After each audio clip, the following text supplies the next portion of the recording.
esquecido de pôr a gravação a gravar e agora já vou voltar a pôr, peço desculpa, lembrei-me agora. Mas, e então, quando não é feito pelo Product Owner, o que é que vocês fazem? Comunicam-lhe o setting, a listagem de itens que vão trabalhar? Normalmente está tudo. Nós, tendo o backlog definido, e este aqui é definido pelo Product Owner em conjunto também com a equipa, o planeamento da sprint é feito essencialmente pelo Scrum Master e pela equipa, e depois todas as tarefas daquela sprint estão mapeadas em ferramentas de consulta.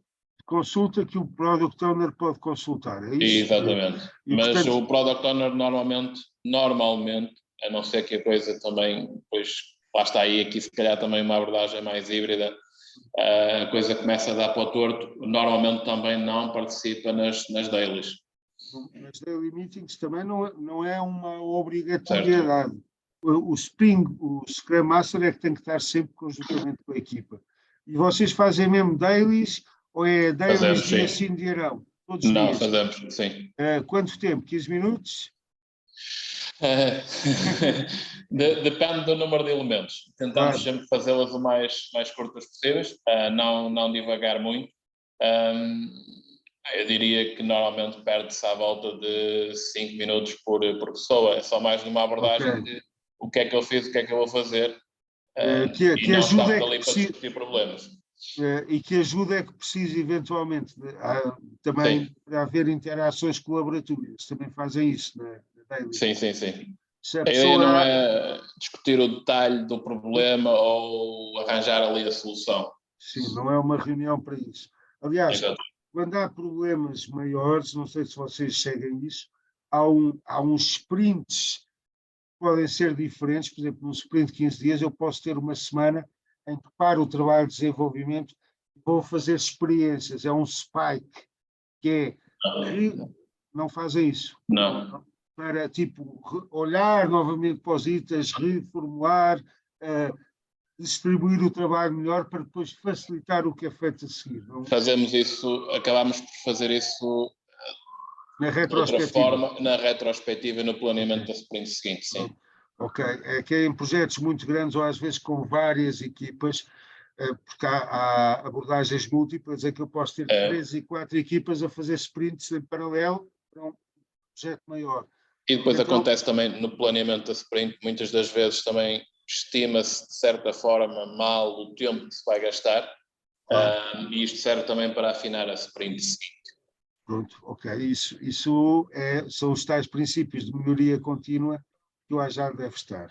Reparem, esses momentos da daily e também eventuais colaborações para resolver problemas são uma pedra de toque do Agile, que é de facto o método mais eficiente de resolver problemas e de passar informação é através de conversa pessoal e direta, sendo que, e aí os softwares de apoio podem dar resultado, se forem bem usados, a informação passada por conversa. Alguém se lembra da primeira palavra que eu disse hoje em dia?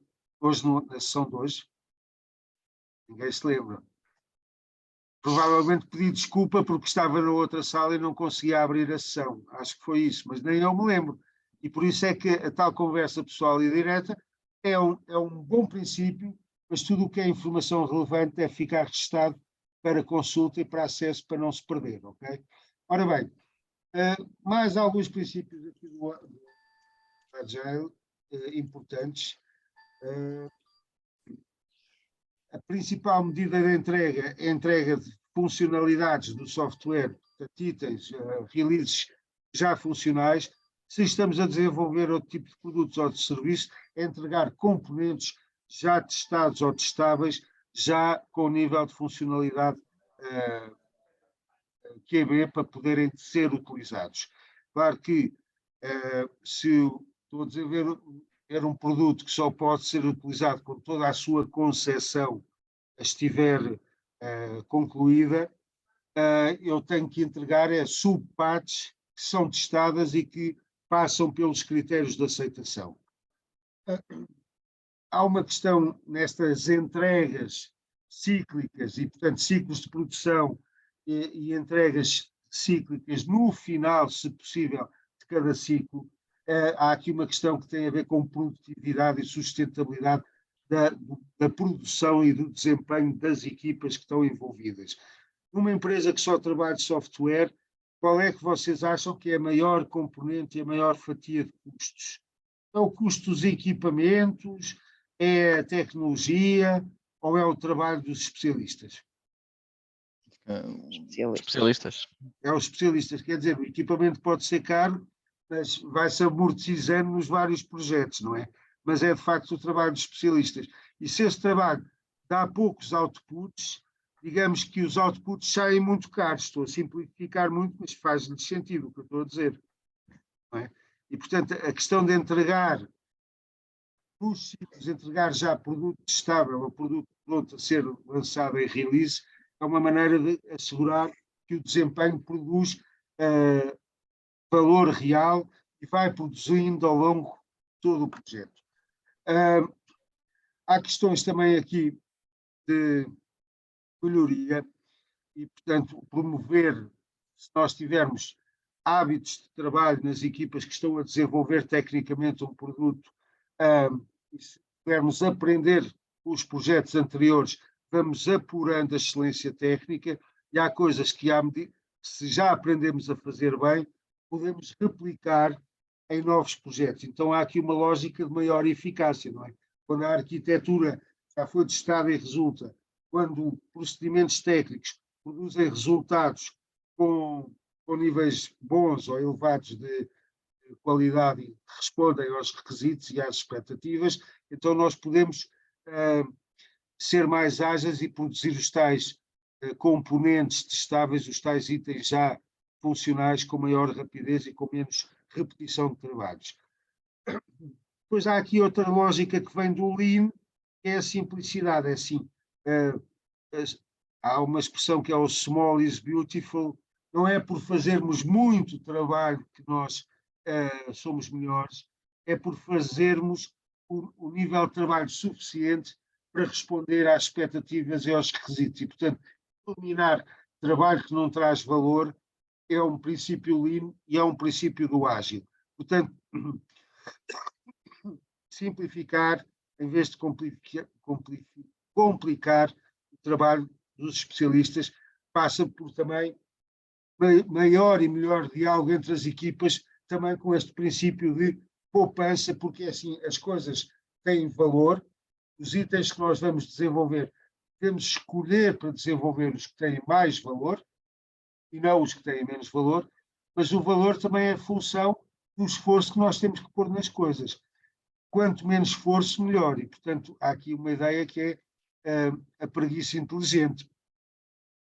O melhor trabalhador não é uma pessoa que se mata a trabalhar, é uma pessoa que melhora o seu trabalho para produzir o melhor resultado com o mínimo de esforço. É isso que está também aqui subjacente aos princípios ágeis. Por último, as boas soluções técnicas, arquiteturas, requisitos, desenhos, surgem de equipas especialistas auto-organizadas que conhecem bem o métier, a área de trabalho, falam entre si das melhorias a introduzirem de uma maneira relativamente livre. Aqui, às vezes, as equipas de desenvolvimento têm mais razão do que os clientes, e isso é um princípio que está no ágil. Por último, estes mesmos princípios são potenciados pelas tais revisões e retrospectivas que se fazem no final de cada ciclo e também no planeamento de ciclos futuros. Esta reflexão e esta melhoria deve estar interiorizada por todos os que trabalham dentro do ambiente ágil. A questão aqui, o ágil não nega o valor das abordagens tradicionais, não nega o valor de processos estabelecidos e definidos, que são muito importantes, por exemplo, em abordagens industriais.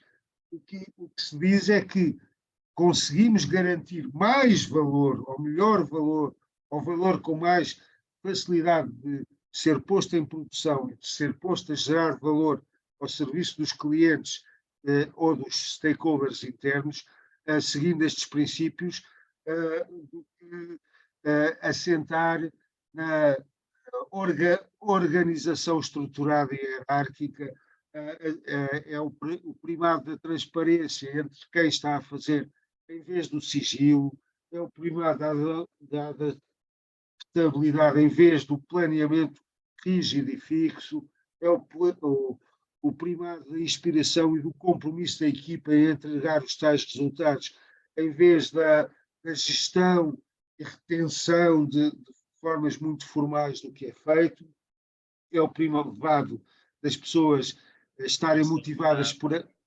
Sim? Não é para mim. Das pessoas estarem motivadas...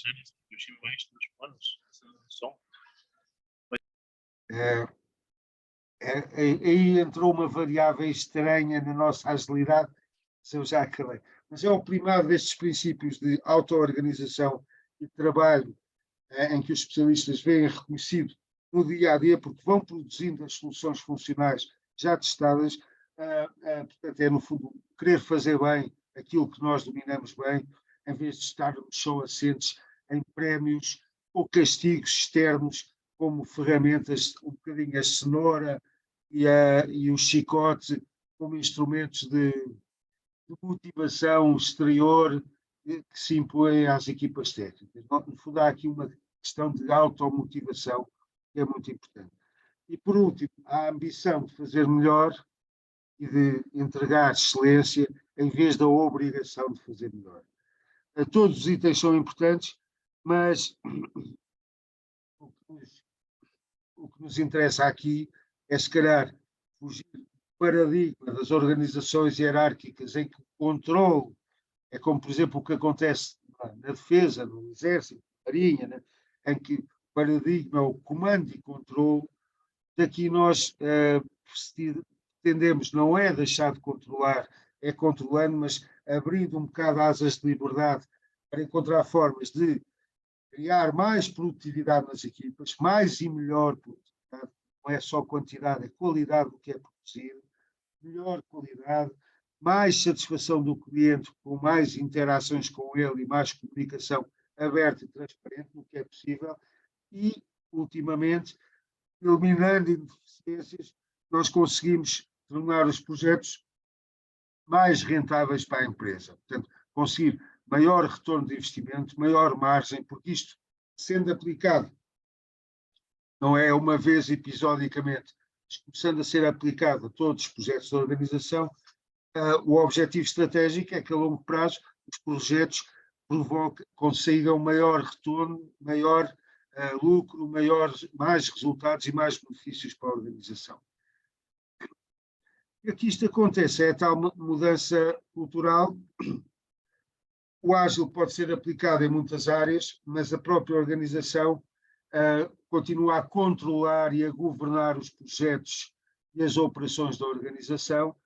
Portanto, a próprio governance dos projetos, a maneira como a organização toma decisões e valida ou aprova ou influencia os projetos, os programas e os portfólios, a própria organização tem que definir o que é gerido, digamos, em abordagens preditivas e planeadas e o que é gerido, trabalhado em abordagens mais ágeis e com princípios ágeis. O controle e as decisões estão no coração de qualquer sistema de organização. Não há organizações, mesmo as organizações espontâneas, há momentos em que se auto-organizam para tomar decisões. E, portanto, é preciso sempre decisões e o topo da organização continua a monitorizar e regular as operações contínuas ocorrentes da organização, mas monitoriza e regula também as tais iniciativas de transformação do negócio. As iniciativas de transformação do negócio são mudanças e essas iniciativas precisam de projetos, programas e portfólios. A gestão de topo vai regular e agir, controlar os processos organizacionais a diferentes níveis e vai continuar a fazê-lo. Tem a que criar um slot ou um ambiente mais protegido em certas áreas de projeto para que o ágil possa ser aplicado. Acham que é fácil aplicar o ágil? Alguns de vocês já, Mas não é fácil. disseram que começaram a implementação do Scrum em 2019. Temos Sim. 3 anos de implementação. Notam-se já evoluções? Está mais fácil agora? A nível da equipa notamos, mas para fora da equipa não é fácil convencer Os decisores. Sim, é uma questão, antes de partirmos para aqui, é uma questão de mindset. É mesmo uma questão de mindset. E deram formação aos decisores sobre... Por exemplo, se nós olharmos para a divisão como um todo,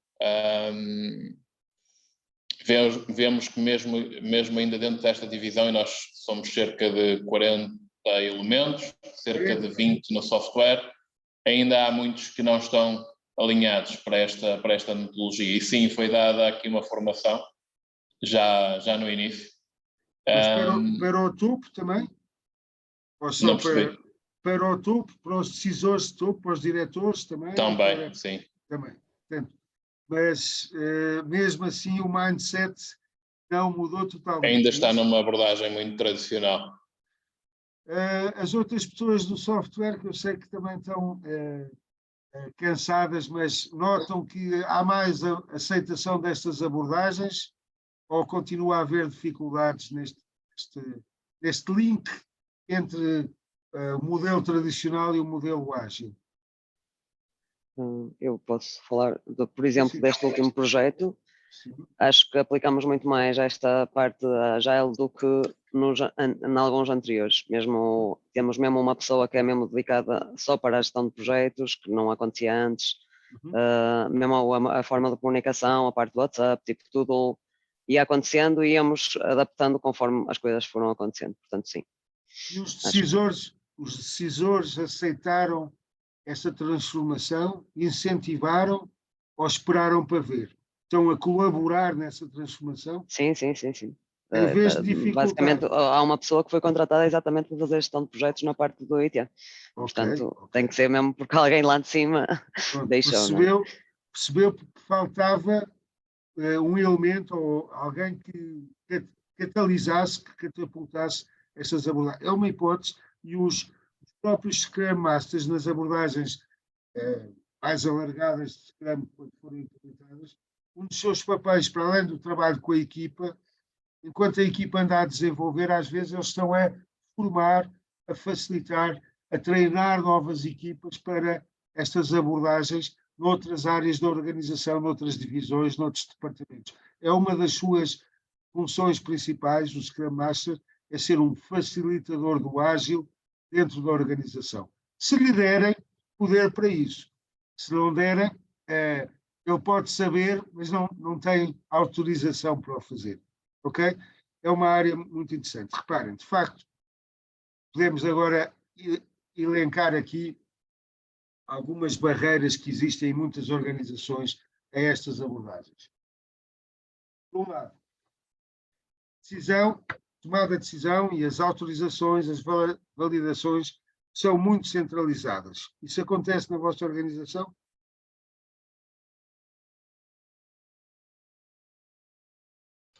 Sim, claro. Vai tudo lá acima? Sim. É tudo... acham que há o risco da microgestão na vossa organização? Não, nem tudo. Nem tudo. Sim, mas a base é essa. Acham que a comunicação é muito vertical, ou seja, vamos sempre aos níveis hierárquicos superiores pedir autorização, ou há também boa comunicação transversal, ou seja, os especialistas comunicam entre si e tomam decisões técnicas entre si? Vai ser para a aprovação? Não, acho que já se começa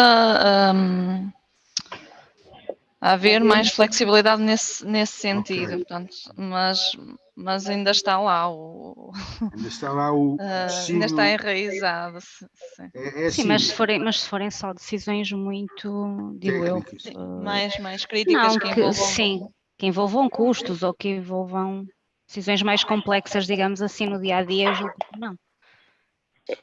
Portanto, essas decisões mais complexas são delegadas à equipa ou têm sempre que ser aprovadas acima? Só se envolvem Vão ao custos? topo. Vão ao topo. Ok. Todas as semanas, todos os dias, como é que é? É só... eu sei que há aqui equipas que não trabalham em modalidade ágil, portanto não têm os tais ciclos de produção de 2 semanas em que, digamos, está planeado X trabalhos técnicos em X componentes do projeto e não se faz mais nada. Nos outros projetos, por exemplo, de moldes ou de produtos, vocês não têm este fechamento de ciclos de planeamento, ou têm? Não. Então, como é que é? O planeamento é feito a 3 meses, 6 meses, mensalmente. Quando é que o topo interrompe para tomar essas decisões? Ou quando é que vocês vão ao topo ou mandam documentação ou para aprovação? É feito mensalmente, não é? Só se for na reunião de gestão de projetos, não é? Que se discute os prazos, que se discutem, sim, que se vê se existe alguma atividade que seja crítica em termos de timing ou que esteja a derrapar, aí é nessa reunião de gestão de projetos que é feita mensalmente. E essa reunião, quem do topo é que está presente nessa reunião mensal? É o gerente técnico. Gerente técnico. Portanto, é o diretor técnico do processo, é isso? Da empresa, é mesmo da empresa. É o dirigente, ok. Portanto, digamos que é o chefe máximo técnico, não é? Sim, sim. E ele está sozinho ou está com o chefe financeiro, digamos assim? Nas últimas reuniões têm estado os dois. Pois é, porque o financeiro, mesmo que o gestor técnico diga que sim, às vezes o financeiro diz que não, ou não? Certo. Mas normalmente é quem lidera esta reunião é o gerente técnico. Claro. Claro que existem dúvidas a nível financeiro que são esclarecidas na medida do possível durante essa reunião também. Mas quem lidera a reunião é o técnico. É o gestor técnico. Isso é importante e é uma boa abordagem. Agora, porque não há nada que nós façamos não tem consequências financeiras. Mesmo projetos de voluntariado envolvem muito dinheiro. Sim. Por exemplo, aquele projeto do Banco Alimentar contra a Fome tem muitos voluntários, mas está ali muitos milhares de euros de equipamentos, trabalhos, coordenação, logística a ser posto em prática. Portanto, não chegam as pessoas. Vocês acham que, sem ser na área do software, a organização da vossa empresa dificulta ou facilita processos eficazes no trabalho em equipa? A vossa organização ajuda as equipas a trabalharem bem, eficientemente, com bons processos, ou a própria organização, por exemplo, com esses princípios de comando e controle, dificulta o trabalho das equipas? O que é que vocês acham? Quando eu digo dificulta, às vezes, digamos que o desempenho poderia ser melhor se não houvesse tanta interferência. Isto faz sentido? Ou na vossa empresa as equipas têm uma certa autonomia e podem melhorar? Como é que é? Eu acho que há uma certa autonomia. Agora, aquilo que eu acho que é o ponto mais fraco é mesmo a parte burocrática, aqui que muitas vezes os processos não andam tão rápido porque há um empate aqui na parte burocrática, de ter que passar por diversos departamentos, por estarmos à espera da aprovação de vários departamentos. Então, é assim, essa aprovação é como, lembram-se daquela listagem dos defeitos, são esperas e excessiva movimentação, ou seja, se o mesmo documento tem que passar por 4 departamentos, nós estamos a criar entropia, no sistema, não é? Porque, e o que acontece é que nós temos a empresa-mãe, não é? Muita documentação ainda vai à empresa-mãe, por isso aqui ainda é mais um empate.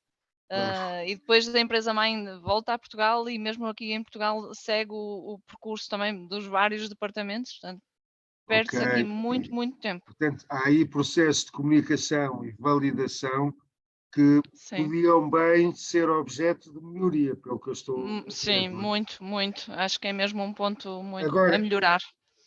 Agora, às vezes, e aqui é uma barreira ao ágil, é que se nós tiramos, viram o diretor, olha, deixa de aprovar isto. A equipa, ao chegar aos critérios, autoaprova. Isso causa receio. As pessoas Mas não aqui a questão eu acho que também é porque ainda usamos muito o método papel. papel. Ou seja, é preciso assinar, a pessoa levanta-se, tem que levar ao departamento X e depois o departamento X tem que levar.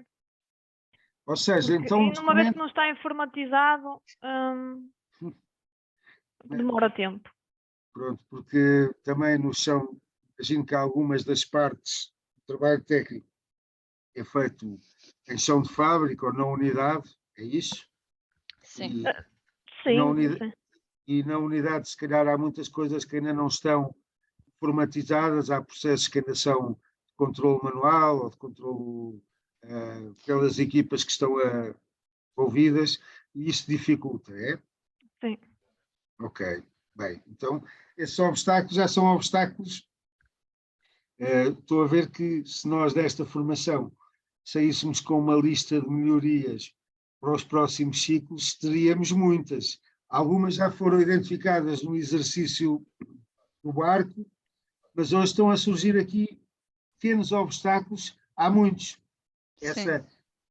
Há muito tempo, e tempo é dinheiro, há muito tempo e desperdício nesses processos sobrepostos, ou seja, as decisões departamentais, os vários níveis, as decisões da casa-mãe, eventualmente aí era preciso trabalhar. Portanto, a vertente de controle de gestão, que é da organização, e aí é uma coisa mais preditiva, teria que dar maior espaço de liberdade a certos projetos para que O problema é que aqui não há, eu acho que a questão é que não é calculado o valor em termos de tempo, porque quando se fala em informatizar alguma coisa deste género, fala-se, o software vai custar muito dinheiro, mas depois em termos de tempo, que demora 1 semana, 2 semanas, às vezes 3 semanas para um documento chegar de quem o criou até ao destino final, essas 3 semanas se calhar são dinheiro, não é? Eles não contam os impactos. Sim. Também de custos desse tempo não é contabilizado, porque não se vê. Porque não se vê, e é difícil de calcular também, não é? Nós, para provarmos ao gerente que, olha, gastamos só com este atraso, gastamos ou perdemos aqui não sei quantos mil euros. É muito difícil quantificar isso, não é? É difícil, embora, lá está, as organizações, para facilitarem a vida ao ágil, têm que fazer experiências. Como, por exemplo, num projeto, tentarem um modelo de controle um pouco diferente. Por exemplo, centralizarem as aprovações todas dos vários departamentos no mesmo dia, na mesma reunião. É uma maneira, ou seja, todos vão aprovar à mesma, mas em vez de ter que passar pelo ciclo dos departamentos, fazer uma reunião de aprovação, que pode ser virtual, assim como esta. As coisas podem ser apresentadas e, no final, 4 diretores de departamento diferentes aprovaram o trabalho que é visto. Não sei se isto faz sentido. Repare, há coisas, por exemplo, o software vai custar muito dinheiro. Há coisas que, de facto, não precisam de ser informatizadas. Por exemplo, imaginem que vocês têm uma direção de recursos humanos. Devem ter, não é? Sim, sim. Imaginem que há uma funcionalidade que o vosso diretor de recursos humanos cria um software para poupar um trabalhinho de revisão manual de documentos, por exemplo, de currículos,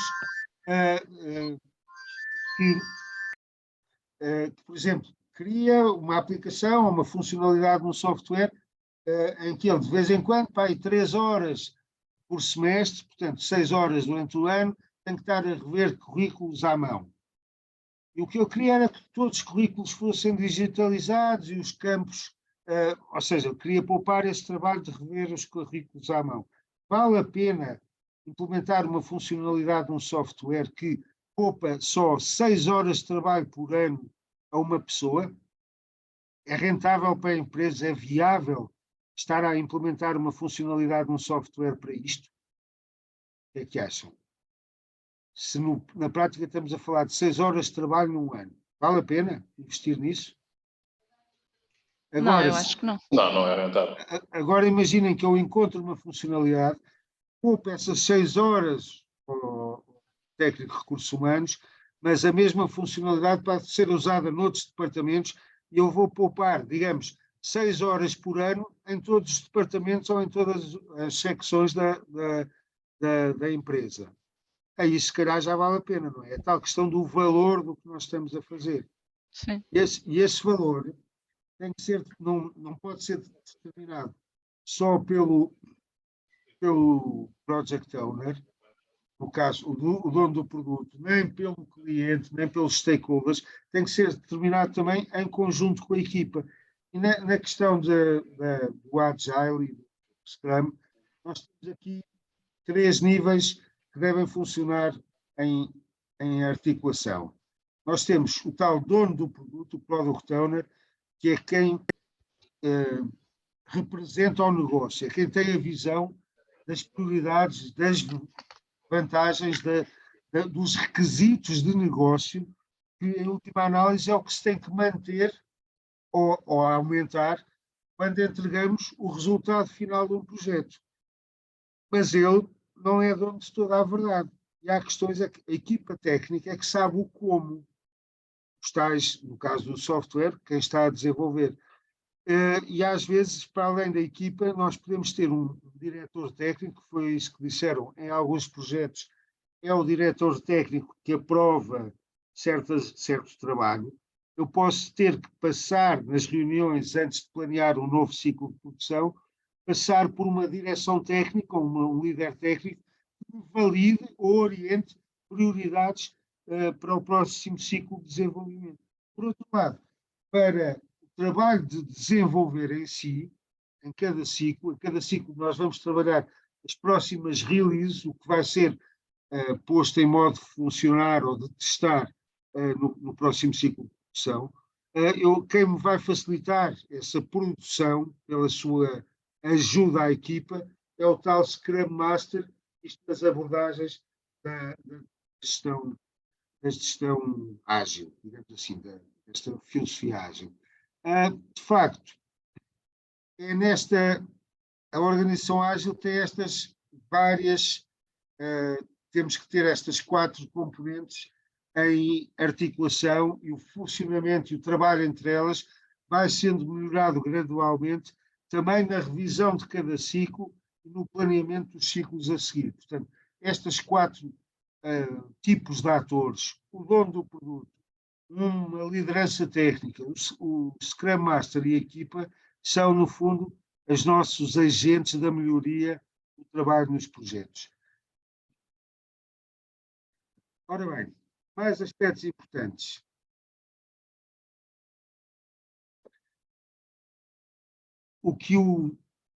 As vantagens do ágil foram descobertas por quem trabalhava em abordagens tradicionais e via, em todos os projetos se confrontava com as dificuldades da abordagem tradicional. Reparem, se nós temos um planeamento que começa, determina quase de modo fechado onde é que vamos chegar no produto final, que, por exemplo, no desenvolvimento de software, o planeamento tradicional em cascata, por exemplo, nós podemos definir todos os requisitos à partida e procurar lá chegar ao longo de todo o projeto.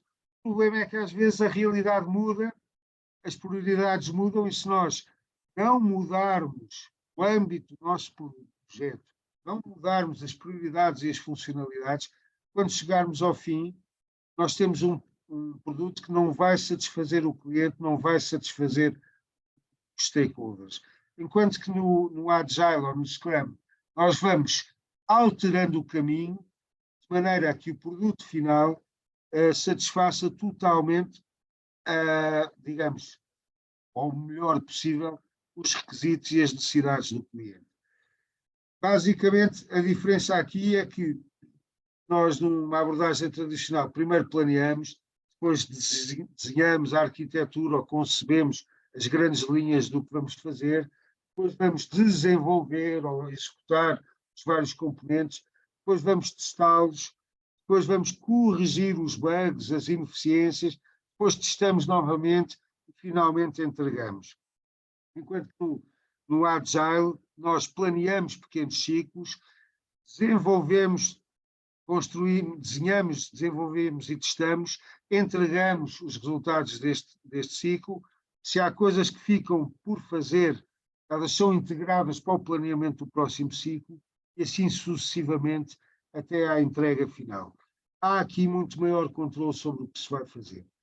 Por outro lado, e aqui, não, para isto não ser uma formação demasiadamente técnica, temos que escolher ou decidir o que é que vamos fazer e o que é que vamos fazer em cada ciclo.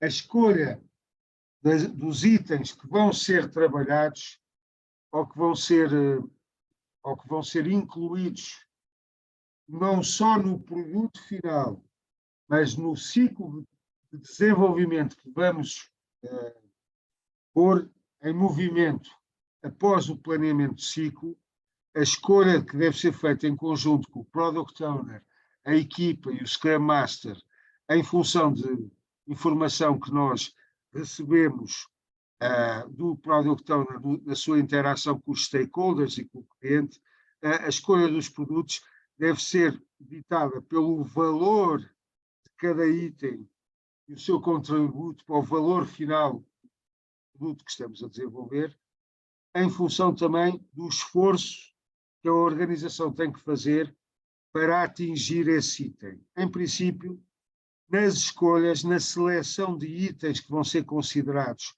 em cada, não só no Product Backlog, que é o conjunto de requisitos e funcionalidades, mas no Sprint Backlog, que é o mini plano, conjunto de requisitos e funcionalidades que vamos desenvolver no próximo ciclo, em princípio, o que nós devemos escolher prioritariamente são os itens que vão exigir relativamente menos esforço pela organização, mas com elevado valor para os utilizadores e para os stakeholders.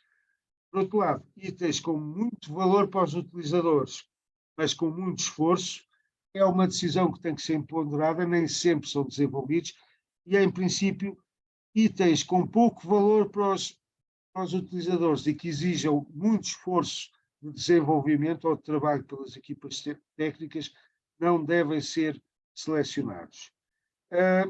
Para selecionar requisitos e funcionalidades, há uma série de técnicas, nós vamos aprender também algumas delas, mas basicamente nós temos que ter critérios para priorizar aquilo que vai ser trabalhado nos projetos.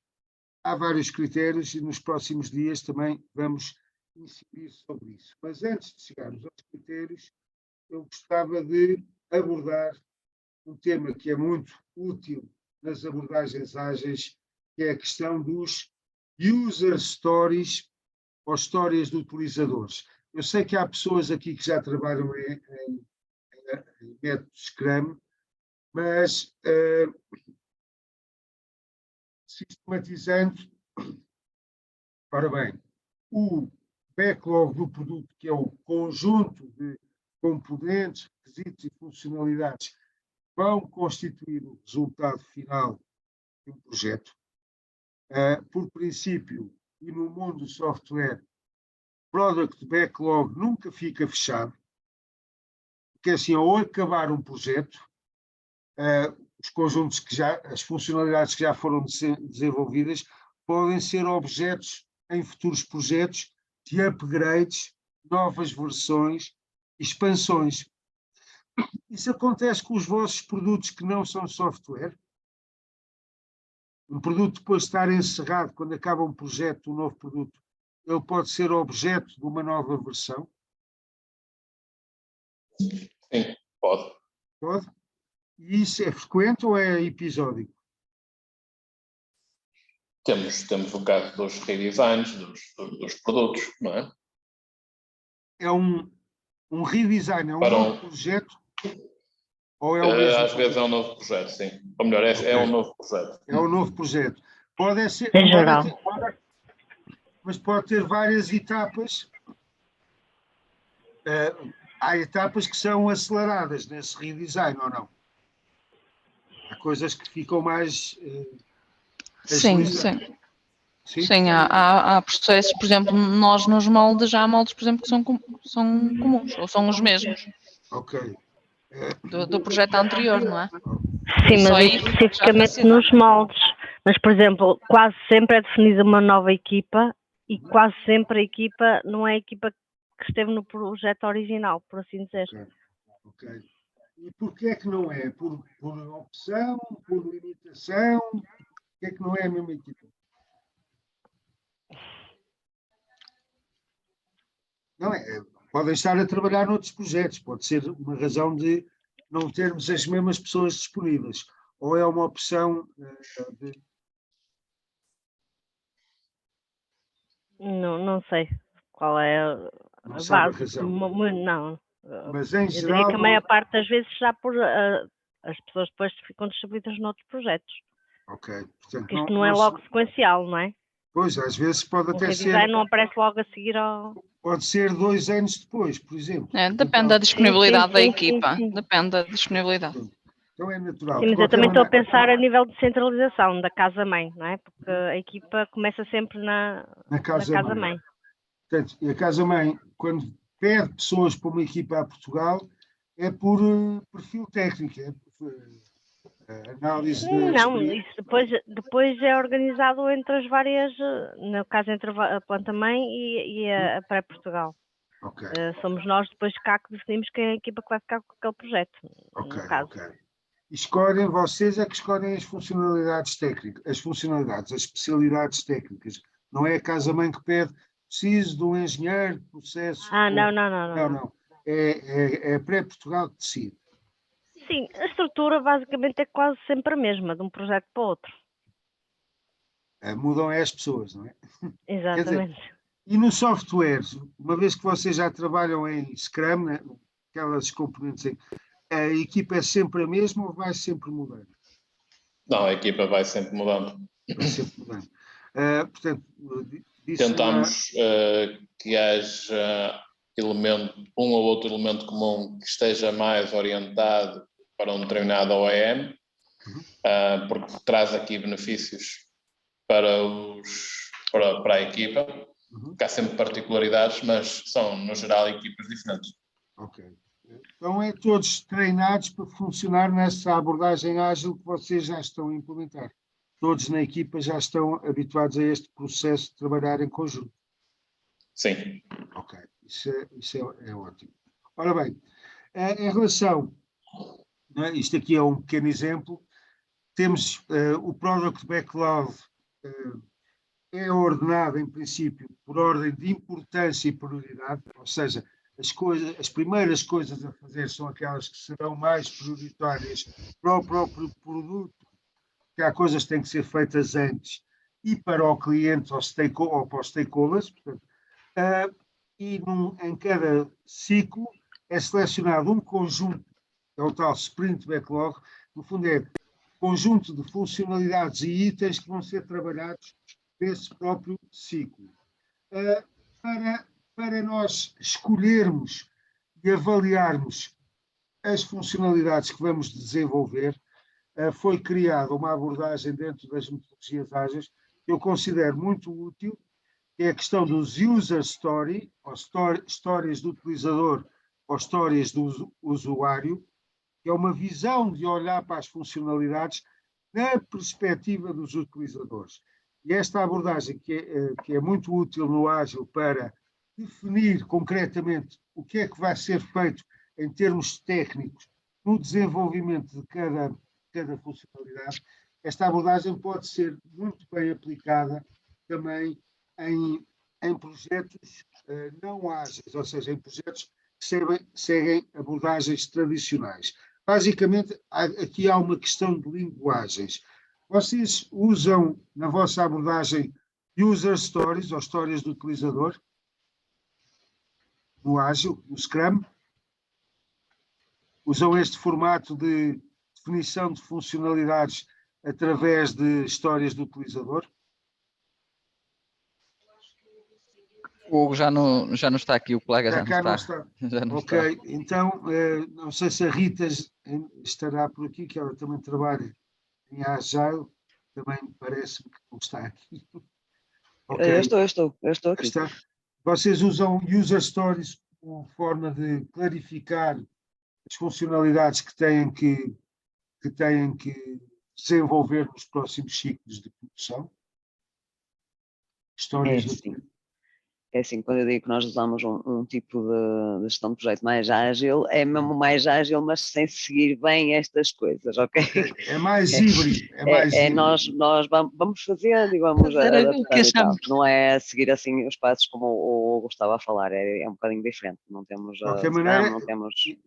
Imagino que é mais híbrido, então, ou seja, há questões aqui como a comunicação entre a equipa, a auto-organização que vocês usam e estão a usar cada vez mais, ainda não usam estas peças metodológicas, digamos assim. Exato. Nós temos mesmo aqueles charts de projeto, de datas, com os normais, pronto. E depois na organização do projeto é que se calhar somos um bocadinho mais ágeis.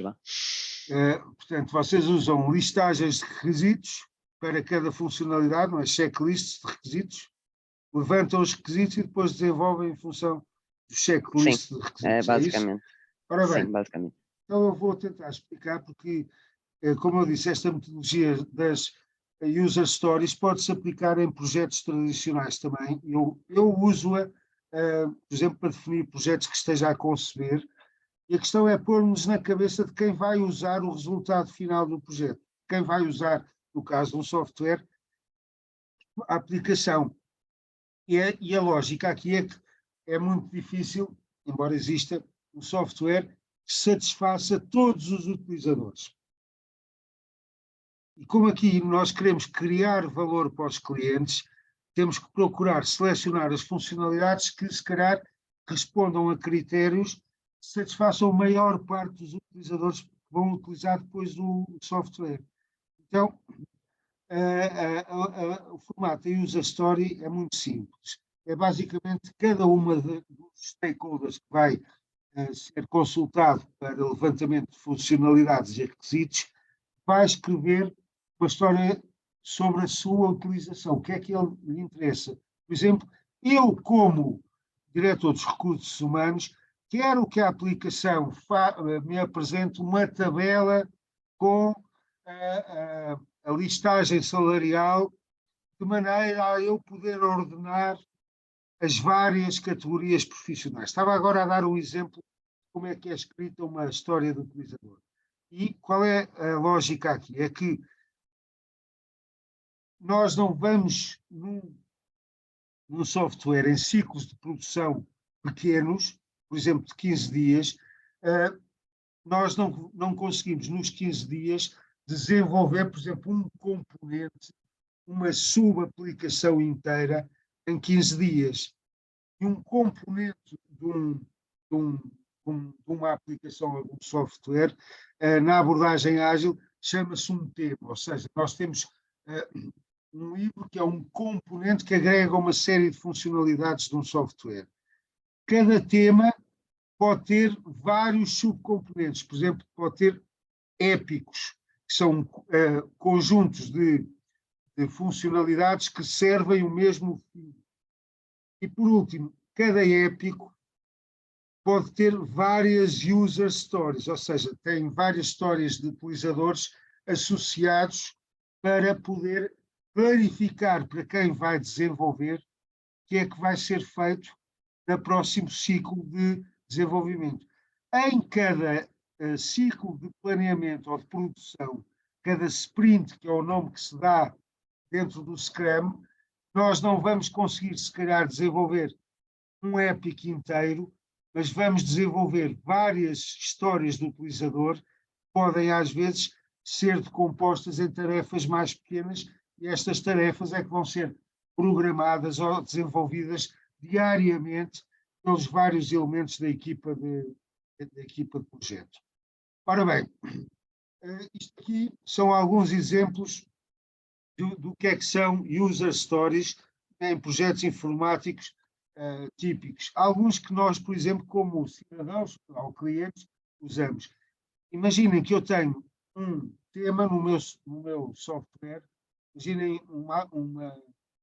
uma empresa que tenha distribuição informática como a Vorten ou a FNAC. Imaginem que no site destas empresas de comercialização de produtos há uma funcionalidade ou um componente que é muito importante, que é as cartas ou as listas de desejos. Ou seja, basicamente são listas onde eu posso selecionar e guardar produtos que eu queira comprar. Já todos, quem já comprou online já usou isto. A wishlist. Ora bem, a lista de desejos tem vários épicos. E, por exemplo, um dos épicos, um dos temas, das coisas importantes a assegurar, é que eu, como cliente, e isto já é uma user story, eu quero ter a possibilidade de ter várias listas de desejos gravadas, de maneira que eu posso voltar a abrir a aplicação e comprar os produtos mais tarde. Ou seja, há um desejo do cliente que não se percam as suas seleções de coisas a comprar, portanto que as listas de desejos fiquem gravadas. Ou seja, o software ou o site tem que ter uma funcionalidade que permita a gravação das listas de desejos dos clientes. Abaixo deste épico, nós temos aqui duas user stories. Uma delas é, eu como cliente, quero ter a possibilidade de gravar um produto qualquer na minha lista de desejos, de maneira a que eu possa olhar para a lista mais tarde e recordar o produto que já tinha selecionado. Ok? Isto é uma user story. Portanto, o user aqui é o cliente que quer gravar produtos na sua lista de desejos. Uma outra user story do mesmo app é, eu como um cliente quero ter a capacidade de visualizar as minhas listas de desejos de maneira a que possa comprar alguns dos itens que lá estão gravados quando eu quiser. Portanto, são duas histórias diferentes, duas coisas diferentes para o mesmo cliente. Dá para perceber? Ou seja, o software tem que ter critérios de aceitação que permita que, ao abrir uma lista de desejos, estes objetivos do cliente estes requisitos estejam cumpridos. Quanto às tarefas, reparem, aqui já são tarefas que a equipa, quem vai programar, vai ter que desenvolver. Uma das tarefas é pôr um botão, um comando de adicionar à carta de desejos em cada página de produtos. Por outro lado, outra tarefa é criar uma base de dados para armazenar itens das listas de desejos. Uma outra tarefa é criar uma homepage para apresentar as listas de desejos. E, por último, uma outra que é adicionar uma visualização, uma view das listas de desejos, link desta visualização na homepage da empresa. Ou seja, para que esta coisa que para nós é tão simples quando vamos comprar online, selecionamos um produto e pomos numa lista de desejos, uma coisa que fazemos automaticamente, dá bastante trabalho a desenvolver. E às vezes pode ser feito por vários programadores ao mesmo tempo, na tal formato da equipa ágil que estamos a trabalhar e no sprint em que esta funcionalidade, estes user stories, vão ser desenvolvidos. Portanto, o que eu agora gostava de fazer para acabarmos o nosso trabalho é pensar, vocês começaram, nas primeiras sessões, desenvolveram 4 ideias de projeto através do Miro, não foi? Houve 4 grupos e desenvolveram ainda o embrião de 4 listas de projetos. E então, o que eu vos desafiava, como eu disse, estas user stories podem ser trabalhadas em projetos formato tradicional também, porque basicamente são maneiras de clarificar requisitos. Eu convidava-vos agora a irem para as salas, vamos abrir 4 salas simultâneas. Vocês lembram-se de quais eram os vossos grupos? 1, 2, 3 ou 4? Lembram-se? Ainda se lembram? Sim. Sim. Eu faltei à última. Não estava foi na última, foi na primeira. Na primeira, sim. Lembram-se qual era o vosso grupo? Então eu vou abrir 4 salas. Nós na última fizemos 3 grupos, não fizemos 4. Sim, eu sei, mas eu ia voltar, tentar ligar estas da primeira foi abordagens ágeis aos projetos que vocês ligaram, desenvolveram a ideia na primeira trabalho com o Miguel Carvalho Melo. Não foi? Ok. A questão é que os 4 projetos são diferentes. Eu sei que um deles é de informática, os outros não são, pois não? Não são. Não. Mas todos, Nosso não. os vários componentes desse projeto, vocês identificaram os UQs e usaram um canvas que tinham o must have, should have, o nice to have, etc. Ora bem, em cada um desses UQs que vocês propuseram para o vosso projeto, vai haver utilizadores. E reparem, há o utilizador final, mas, por exemplo, um dos utilizadores, imaginem que tem um projeto de construção. Eu, como encarregado da construção civil, por exemplo, eu acho que há lá um projeto que tem a ver com acesso às escadarias, daquilo que eu vi. O encarregado da empresa que vai construir isso, ele vai ter que definir funcionalidades também para a construção, ou não? Para lhe facilitar a vida.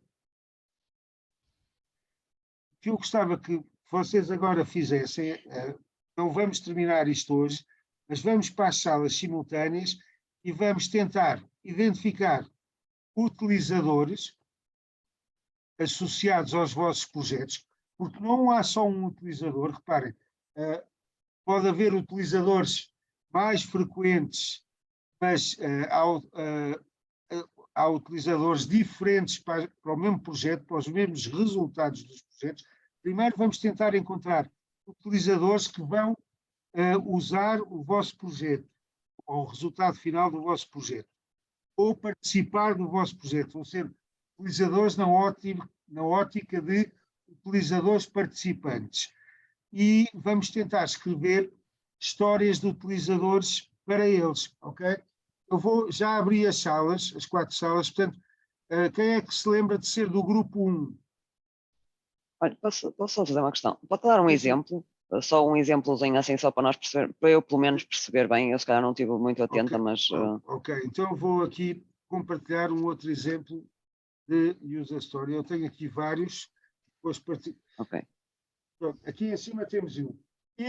Isto é era um projeto que era uma livraria, tinha loja física e loja online. E esta história do utilizador é: eu, como um comprador individual anónimo, preciso comprar um novo livro, pagando em dinheiro, de maneira a que possa ficar com o livro e lê-lo. Ok. Mas há imensos exemplos. Ok, já percebi.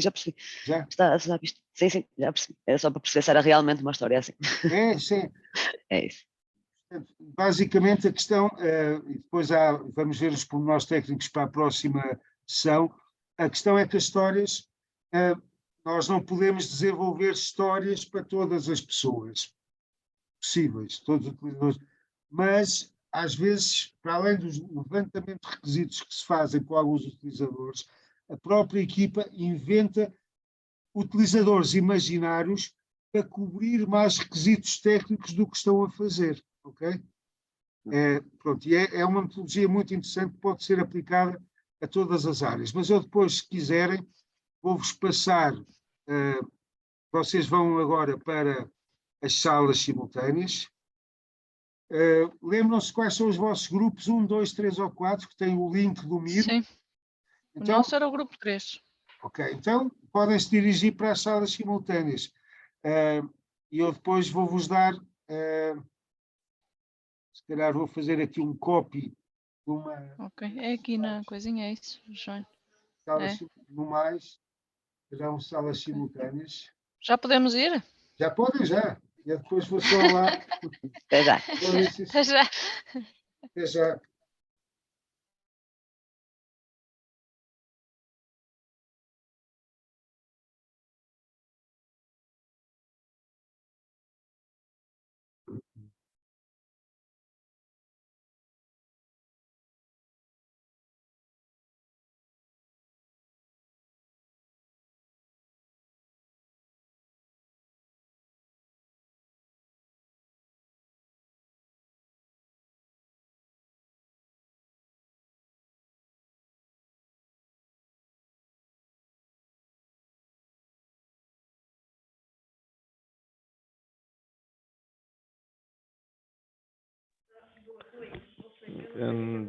Só um segundo. Eu estou no grupo da Fantina. O grupo da Fantina, não sei. Eu não sei qual é o número, eu posso lhe perguntar. Pronto, aqui era, eu precisar. E a Cristina, lembra sempre.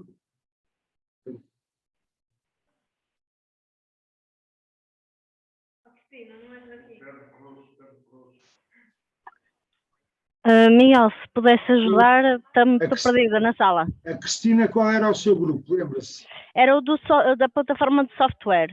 Não me lembro qual o grupo. E os colegas, não se lembra do nome dos colegas? Era o João Matos, Daniela Mendes e o Hugo Oliveira. Já sei, é a sala 2. Então era a sala 2, sala ok. Eu dois. estive lá e saltei fora. Ok, Pronto. obrigada. Então, A minha é sala 3, dois. Miguel. Pedro Cruz, quer que eu ponha na sala 3? A minha é 3. António Sou Ribeiro. a sala 3. Foi o António, não o Pedro. António, exatamente. Sala 3, ok, já o coloquei. E o Pedro Cruz está aqui ou não está?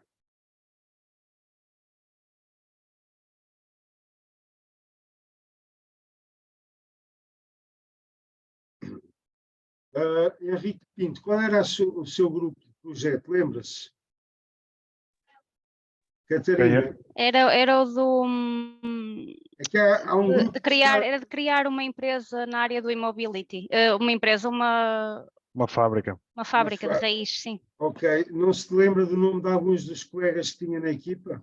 É o Manel, o Pedro e o Henrique. Éramos Manel, 4. Manel, Pedro. Portanto, imagino que seja o grupo 1 que está lá o Henrique. Pois é isso. Então, Catarina, que está numa sala, Catarina Gonçalves, vou movê-la para a sala 1. É isso, sim. Ok, já está. Já Obrigada, até já. E agora, e o Pedro também é para a sala 1, não é?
Boa tarde, Pedro.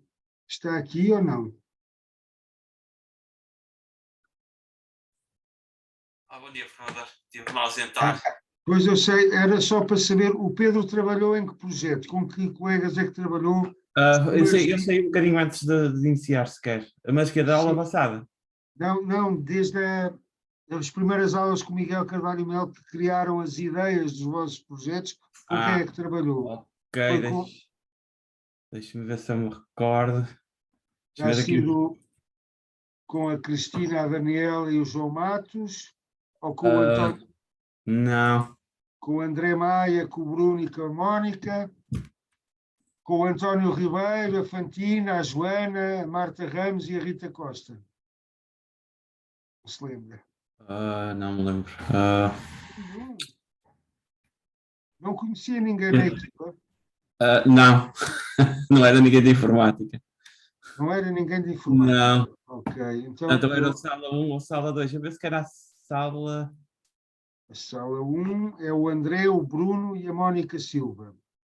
Não era com o André, nem era com a Rita. A sala 2 é a Catarina, o Henrique e o Manuel Carvalho. Acho que era com a Catarina, com o Henrique e com o Manuel. Então, olha, vou colocá-lo na sala 1, está bem? Obrigado. Até já. Até já.